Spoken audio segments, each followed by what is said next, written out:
국방색 바지의 추억. 너희 아버지 무섭지 않니? 군인들은 앞니로 대못도 뽑는다던데. 어느 날 군복을 입고 집에서 나온 아버지를 본 동네 친구가 내게 물었다.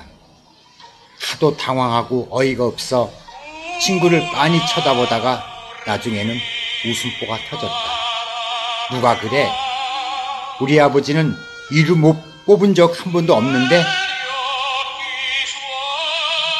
전쟁이 끝나고 남과 북으로 갈라지면서 어느 때보다 반공 사상이 추철하던 시절이었다. 내 기준에서 아버지는 나라를 지키는 정의의 사도였다. 어린 나에게 군복을 입은 아버지의 모습은 텔레비전에 나오는 그 어떤 배우보다 멋있고 근사했다. 양복을 입고 출퇴근하는 다른 아버지들과 달라서 더 우쭐한 기분도 들기도 했다. 어머니가 정성껏 윤이 나게 닦아놓은 아버지의 군화가 근형이나 내 신발 옆에 놓이면 커다란 군함처럼 든든하게 느껴졌다. 하지만 아버지가 군인이어서 싫은 점도 덜어 있었다. 그중 국방색 바지에 대한 기억은 아직도 생생하다. 어머니는 아버지의 오래된 군복 바지를 줄여서 내게 바지를 만들어 입히곤 하셨다. 깡총 짧게 자른 바가지 머리에 국방색 바지를 입은 내 모습은 어린 눈으로 보기에도 참 촌스러웠다. 나는 그 바지를 입는 게 너무 싫었다. 때로는 안 입겠다고 떼를 써보았지만은 근검절약이 몸에 밴 어머니에게 옷투정이 통할 리가 없었다. 바쁜 아버지가 집을 자주 비우시는 것도 나에게는 큰 불만이었다. 잠깐씩 같이 지내는 동안 아버지는 우리에게 정말 잘하셨지만 아버지를 자주 볼 수 없다는 것이 늘 서운했다. 아버지와 지낸 시간이 가장 많았던 내가 서운하게 느낄 정도니 동생들이 투정을 부리는 것은 당연한 일이었다. 어머니는 아버지의 빈자리를 메워주려고 늘 애쓰셨다.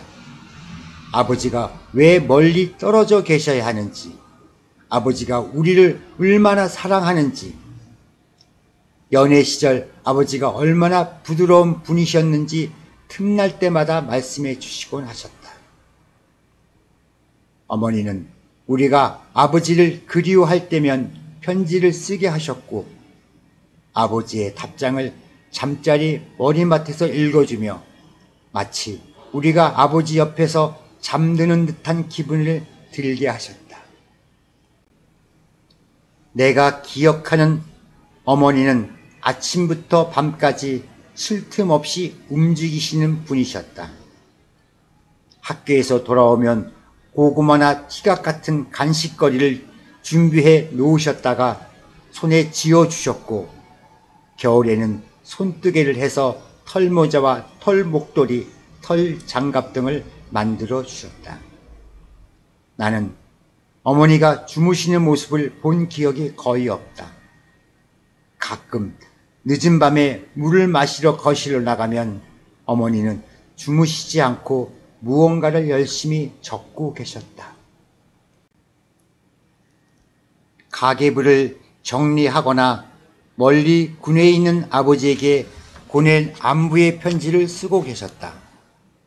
어쩌다 새벽에 일어나 보면 어머니의 이부자리는 이미 말끔히 개켜져 있었다. 부엌 불빛 사이로 어머님의 그림자가 보였고 경쾌한 도마질 소리가 들려왔다.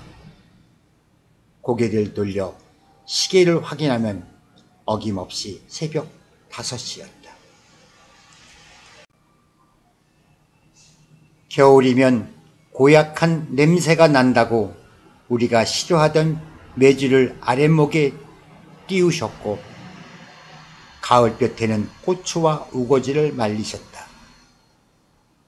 집에서 콩나물도 길러 먹고 사과 상자에 흙을 담아 파나 고추를 심어 먹기도 했다.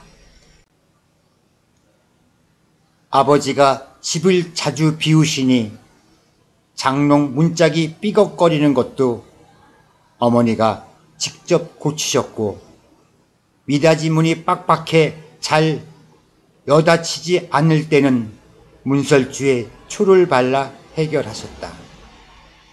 어떤 문제든 어머니 손만 닿으면 말끔히 해결되고 허름한 물건도 새 것으로 변했다. 그때마다 어머니를 바라보는 나는 신기했었다. 우리 엄마는 못하시는 게 없구나 라는 생각에 가슴이 벅차오른다. 언젠가 언론 인터뷰 중에 집에 남자손을 빌려 할 때는 어떻게 해결하세요? 라는 질문을 받았다. 순간 나도 모르게 남자손을 빌릴 일이 뭔가요? 하고 되물었는데, 이는 아마도 오가 고장나면 뚝딱뚝딱 잘 고치던 어머님을 보고 자란 때문이니라. 지금 나 또한 어머님처럼 웬만한 집안일은 남의 손을 빌리지 않고 혼자 해결하는 편이다. 전구를 갈아 끼우는 일은 물론 고장이 난 문손잡이도 드라이버를 사용해 덜컥거리지 않게 나사를 조인다. 공구함만 잘 갖춰져 있으면 어렵지 않게 집안 곳곳을 손볼 수 있다. 어린 날 어깨너머로 배운 어머님의 손씨를 제대로 써먹으며 살고 있는 셈이다. 우리 삼남매가 생일보다 더 간절하게 기다린 날은 아버지가 휴가 나오는 날이었던 것 같다. 아버지 팔에 매달려 응석을 부리며 시간을 보낼 수 있다는 기쁨도 있지만, 서너 달에 한 번 시장 안에 있는 고깃집에 가서 저녁을 먹는 정말 특별한 날이기 때문이다. 우리의 특별한 외식은 아버지가 집을 비우시는 동안 혼자 살림을 돌보느라 고생한 어머님을 위한 아버지의 배려였다. 하지만 오랜만에 맛보는 고기를 동생들과 내가 경쟁하듯 집어먹고 있는 동안에도 어머님은 드시기보다 굽기만 하셨다. 보다 못한 아버지가 굽지만 말고 당신도 좀 드시지 하시면 어머니는 낮에 뭘 잘못 먹었는지 얹힌 것 같아요. 속이 더부룩하네요. 라는 말과 함께 아버지 쪽으로 오히려 고기를 밀어주셨다.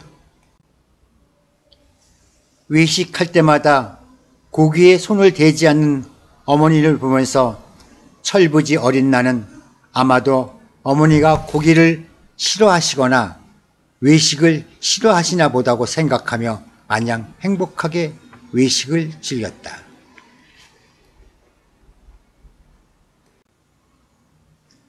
얼마 전 나는 라디오에서 어머니는 짜장면이 싫다고 하셨어 라는 가사의 노래가 흘러나오는 걸 들으며 당신은 속이 더부룩하다고 내 밥 위에 고기를 놓아주시던 어머님의 손길이 떠올라 가슴 한켠이 서러웠다.